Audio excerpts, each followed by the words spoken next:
Bom dia! Hoje, eu e meu grupo falaremos sobre a corrupção e como ela nos atinge.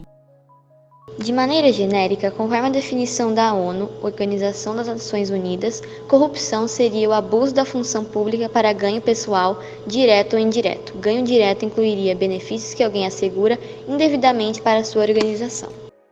O conceito de corrupção é amplo, incluindo as práticas de suborno e de propina, a fraude, a apropriação indébita ou qualquer outro desvio de recursos por parte de funcionário público.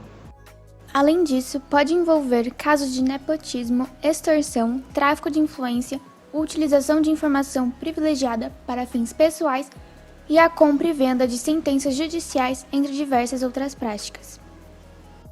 A corrupção é um fenômeno mundial que afeta negativamente, prejudicando o processo social e econômico, agravando a miséria, a desigualdade e a injustiça.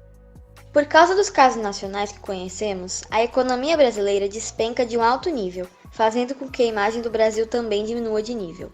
Por isso, é preciso que a fiscalização no Brasil em cima da corrupção seja de uma forma mais rígida, assim fazendo com que os políticos corruptos não entrem no governo.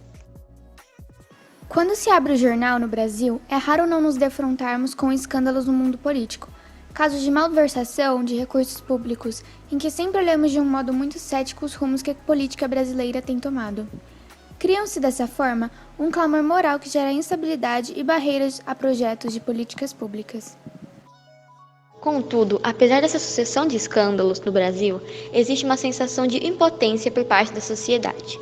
A corrupção é tolerada e os cidadãos ficam apenas aguardando qual será o próximo escândalo que nos circula nos jornais. No Brasil, temos vários casos de corrupção, no qual o mensalão e o escândalo da Petrobras se encaixam perfeitamente. A corrupção deve ser combatida, pois muitas das vezes quem paga por ela é o povo brasileiro. Isso é crime e não deve continuar. A corrupção não só afeta diretamente os bolsos, mas também indiretamente a vida da população. O que está ocorrendo hoje em dia nessa pandemia é um exemplo.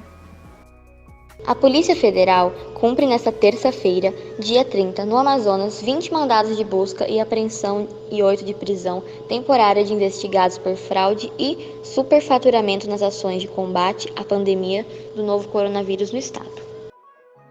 A ação investiga compras superfaturadas de respiradores, direcionamento na contratação de empresa, lavagem de dinheiro e montagem de processos para encobrir os crimes que teriam sido praticados com a participação direta do governador do estado, Wilson Lima.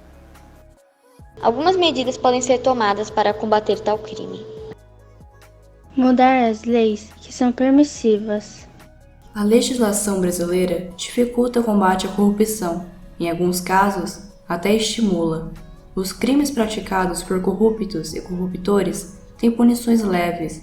Isso só aumenta a sensação de impunidade e diminui o receio de praticar atos ilícitos. Reduzir o número de cargos comissionados.